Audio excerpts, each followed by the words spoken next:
Right, well, we're out of the cave, but we still have a lot of grinding to do. I'll temporarily stop grinding at around the 709 mark, but there's still gonna be plenty of grinding to do after that. So, yeah, if you want to skip this clip, I don't really blame you. Especially since I kind of want to diversify my team a bit more for the stadium tournament, despite limited means to do so with our current batch of Pokemon, which means a few extra Pokemon I'm going to be working on to get to level 16 here. It's nothing major, but wow! May I say, it's actually rather weird that I don't think I've ever actually put a starter into the box for any reason. Even something as simple as just filling out a slot to help grind a bit faster. Sure, it's not that Bulbasaur is my absolute favorite starter of all time or something, but dear God, would that have felt wrong somehow? Our absolute first companion for the journey, the one that I tend to try to build the rest of the team around. And you shove him into a box along with all the other mons just for a bit more convenience? Eh.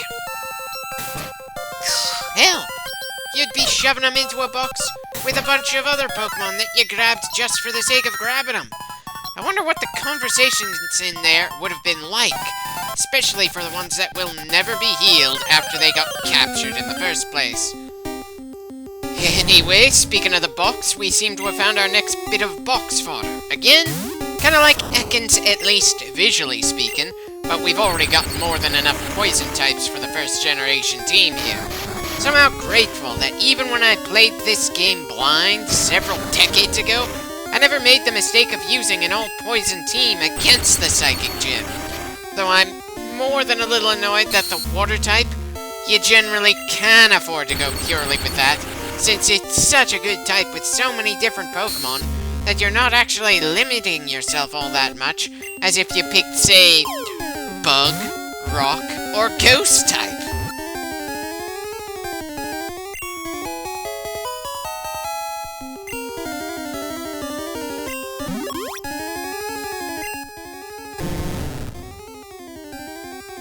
Well, I somehow doubt it's all that stealthy, considering it's got a Rattler. And good God, why is it part of me is disappointed we never seen Ekans eat another Pokemon?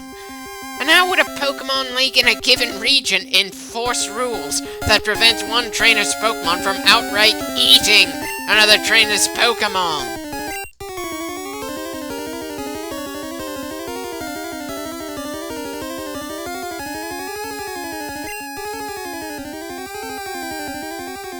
Yeah, definitely a bit too grand a name to give to someone who's going to stay in the box, but it was either Voldemort or Orochimaru. And I'm pretty sure that Orochimaru from Naruto, well, his name might not fully fit with the number of characters we're allowed to use for the nicknames here.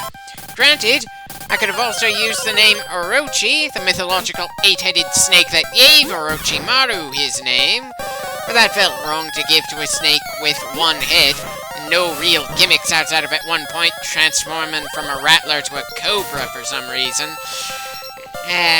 Also wasn't about to use Anko from the Naruto series either, since, well, I actually kind of liked that character from the show, and felt she didn't get nearly enough screen time or character development. But then that's an issue I have with a lot of Naruto characters anyway. Hell, I even could have used the name of Voldemort's pet snake from the Harry Potter series, Nagini. Unfortunately, her name was used far too infrequently for me to remember it at the time of me, coming up with the nickname right here.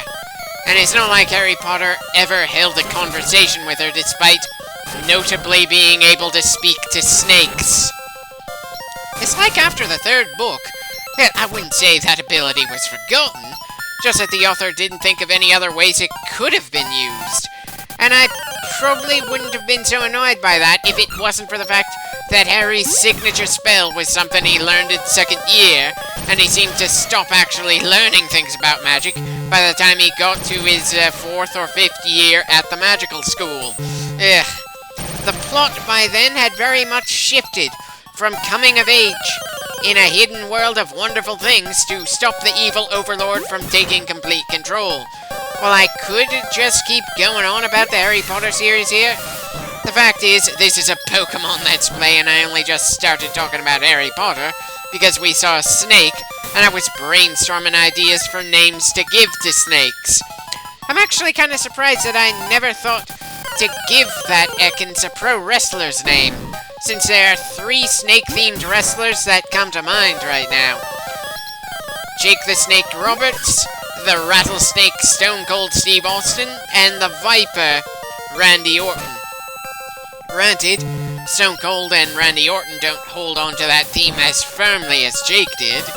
Still, those would have been pretty reasonable options. I swear, coming up with nicknames for Pokemon we run into is such a big part of the fun for me that I could just keep going on and on. Possibly why I've captured so many that I don't intend to actually use.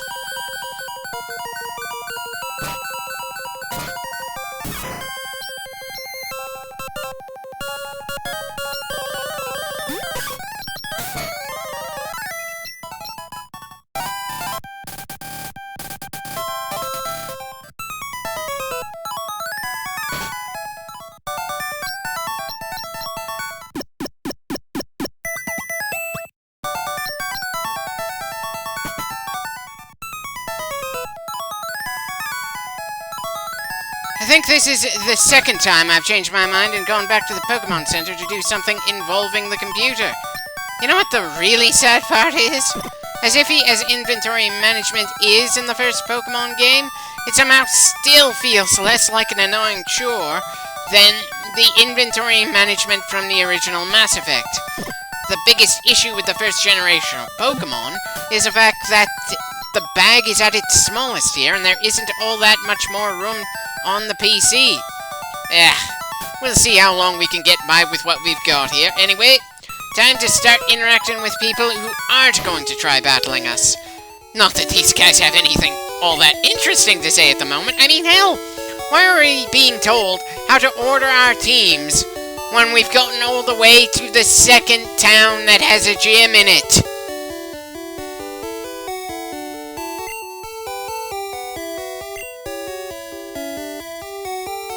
Sorry, lady, but that's one kind of Pokemon steroid that I'm never gonna actually use. For me, that's just another thing to sell. Hell, I was even doing that before I learned of the existence of EV points, and it's not like I actually pay enough attention to that to know of the Pokemon I grind against are making my team members specifically stronger in which specific stats and all that. I typically sell off the rare candies because, well, I consider myself a trainer, and I figure to be worthy of the title trainer, you need to actually train your damn Pokemon, not feed them something that makes them grow faster. It's just some odd luck that that way of doing things gives you some measure of reward.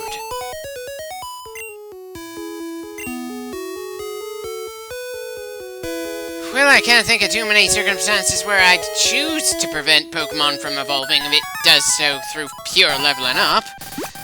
Though I'm probably gonna have to have an annoying time when I get to a point where I can trade evolve a few of my guys. I mean, it's just funny how much I like Golem, Alakazam, and Machamp, but I don't like that you have to trade in order to get that final form. Hell, in most playthroughs, I don't bother doing any tricks to essentially trade with myself, so I never see any of those 3 forms on my team. I get why that's a thing for gameplay purposes, but as someone who never really played with anyone who had a cable to do that sort of trading with, it almost felt like the game designers were taunting me with the fact that I don't tend to do video games with people unless I'm already pretty damn familiar with them. And the only people left who I can keep in contact with keep wanting to do things like StarCraft. That's not a bad game, but they never want to do anything other than StarCraft. About the only other game I can get anyone in my slowly shrinking social circle to bother with is chess, and that's not a video game. I used to have a crew that I did Left 4 Dead with back in college, but once I left college, we all went in our own directions and lost contact. And games with that style just plain lose a vast majority of their draw when you're doing them alone. but I suppose that's just the luck of the draw. Lost some friends due to the bullshit of political red versus blue here in the States. Part of why I try to avoid actually talking politics here like the plague. Red team might have leaders that are very difficult to respect and more blatantly hypocritical, but that doesn't stop some people on blue team from picking random subjects and saying, if you aren't with us here, then you're just as bad as the other political party and we want nothing to do with you. Ugh. Little rough to be politically speaking a mix of conservative and liberal in a country where there are only two parties in the government. Other friends have been lost due to car accidents or random disease, and others faded off simply because we went from living within the same 5-mile radius to living over 200 miles from one another. Just one of the costs of growing up that you rarely actually hear about. It's actually a bit disconcerting that when my mom died, my dad had this sudden realization that he didn't know anyone else in his age group on a personal level. At best, he had one old friend from college that, through the internet, he was able to find where that guy was and reopened contact through phone and then later Zoom conversations. And oh dear, I need to think of something else to talk about because that might be a depressing conversation topic as we go through even more grinding in this clip. That's part of the problem with letting the mind wander. Sometimes it just moves in random directions as you try to kill the time, and it's not like I'm having a conversation with anyone in particular as I work on these clips.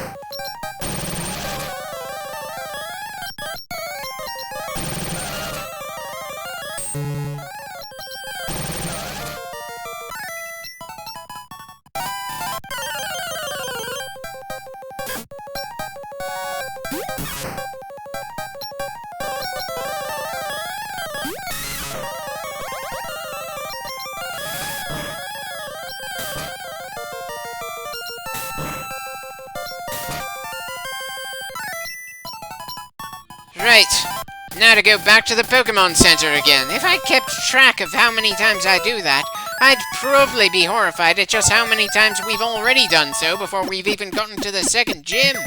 And remember, there are 6 more gyms to go to after we beat the one in Cerulean. Have I mentioned this is going to be a long playthrough? It's just so difficult to keep track of various things when you're grinding up levels for the sake of getting ready for future challenges. When you're actually playing, you can do things on autopilot and essentially read while playing the game. But when you're on commentary, you don't really have the luxury of going into autopilot, or you start missing things that are happening on screen. Ugh. I mean, seriously, we are going back to the Pokemon Center so soon, when we could have just switched Pokemon for some more grinding for someone else instead of the guy at the top, who somehow managed to get exhausted that fast after just a few short rounds. Ugh.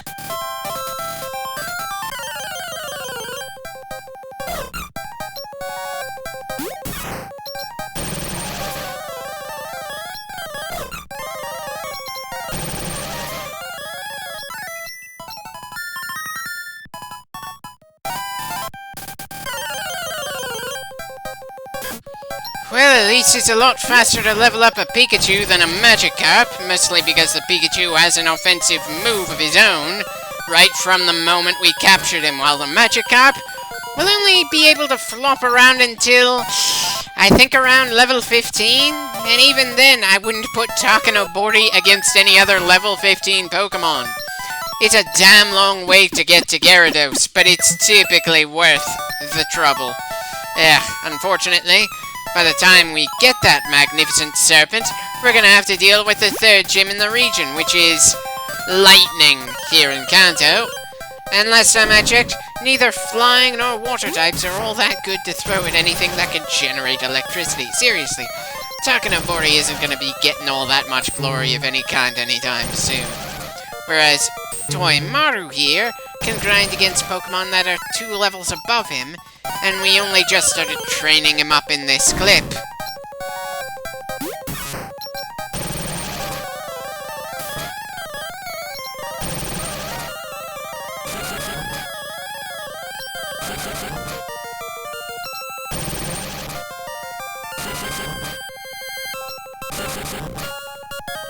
You know, it's easier to imagine a mouse like Pikachu getting wrapped up by a snake than a Pidgey or a Spearow.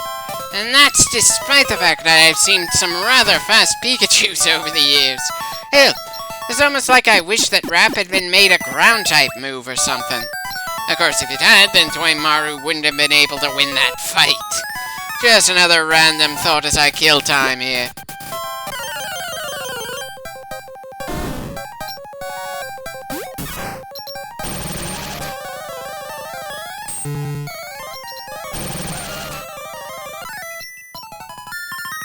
Well, we're certainly leveling up at a good pace, but we're not going to be ready to head back to the stadium by the end of this clip, I'm afraid.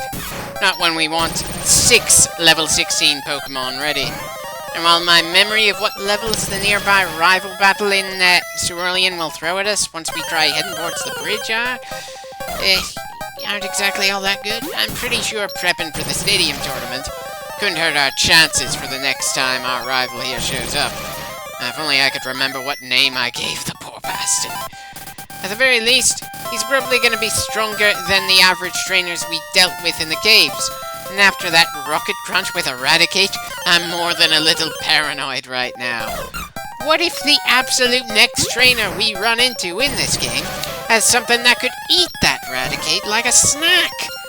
Of course, when I checked online later, I learned that Raticate is supposed to be a level 20 creature, just like Gyarados, so somehow, that Rocket Grunt got 4 levels too early.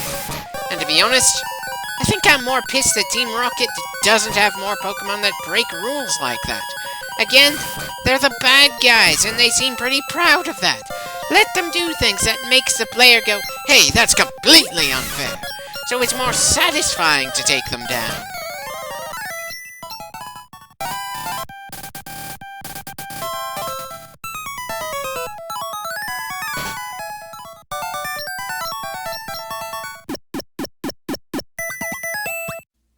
I wonder how much of a percentage of time I've spent inside Pokemon Centers at this point. Have I already asked that in this clip so far? At the very least, we've heard that same jingle and the noise as our balls are pumped full of whatever energy magically heals our Pokemon quite a few times, to the point that I'm working on the commentary on mute right now. As much as I enjoy the soundtrack of Pokemon Red, the fact is that when you're actually playing it, many of those good tunes are going to repeat to the point that you start getting pretty damn tired of them.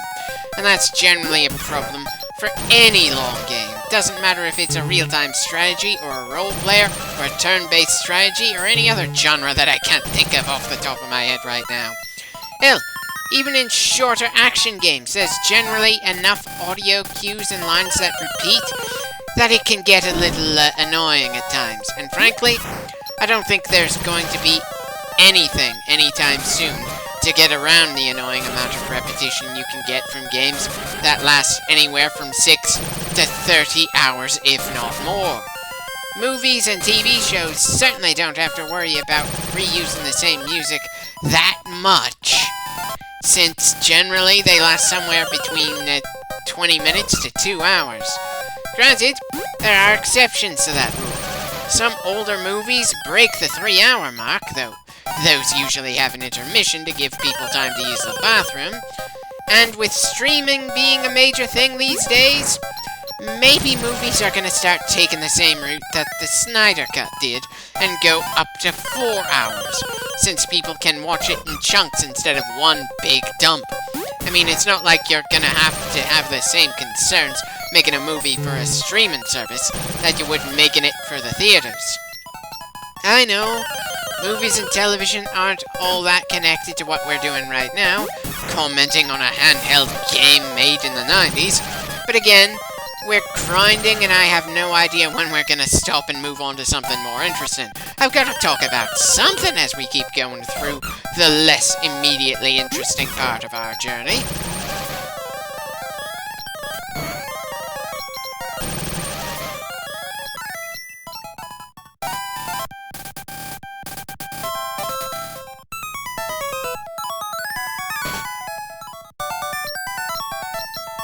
definitely wish each nurse we talked to had their own name tag. It wouldn't actually mean anything because they all look the same and say the same lines regardless of which town or road we find that center on. Still, it would have given me a bit more room to have some random jokes to help pass the time. Things like, "Ah, hello there, Sandy. That's an awful lot of dust in your hair there. Is that Sandshrew still giving you trouble? That's actually kind of impressive that trainer could get his mons that loyal to him when he's a bit of a sleazy pervert." And great, now I'm making myself a bit depressed over the fact that we aren't going to see much, if any, character depth for this entire game and many of the other Pokemon games we're going to be hitting. The closest thing to depth we might get is from Giovanni. And even then, we aren't going to get much, if any, backstory about him, regardless of which generation we're going through. At best, we'll learn he has a jerk of a son, and I don't remember if we learned said person was his son in the second generation, or in the remake of the second generation. We never learn his motivation for being a gym leader, or running Team Rocket, and his exit from Team Rocket is so abrupt that even Team Rocket won't know what to make of it. I know, technically speaking, that's spoiler territory for this game, but considering just how bare bones the story is here, mention in future events isn't really going to add or detract from their impact.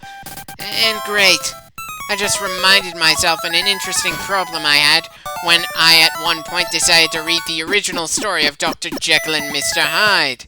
As well written as that story was, a big factor the author had in mind was the fact that it was supposed to be a surprise how the two people in the title of the book were connected to each other. But they've become such a big part of popular culture that you just can't mention one without mentioning the other, and everyone already knows how they're linked together. I just couldn't help finding it funny that at this point it is completely impossible for people to walk in fresh to that book now. Again, it is not a bad story, and I wholeheartedly suggest anyone that is willing to, that they listen to any number of the musicals inspired by Dr. Jekyll and Mr. Hyde. But again, the original book assumes you don't know anything about either character, and it's supposed to be a big shock how they're linked together. I suppose that means it's a good thing that most of the Pokemon stories are pretty basic. You don't have to worry about things losing their impact in a second or even 20th playthrough. Anyway, this seems about as good a point as any to start winding down for now. Hope my random rants through the grind helped make things a bit more entertaining for you.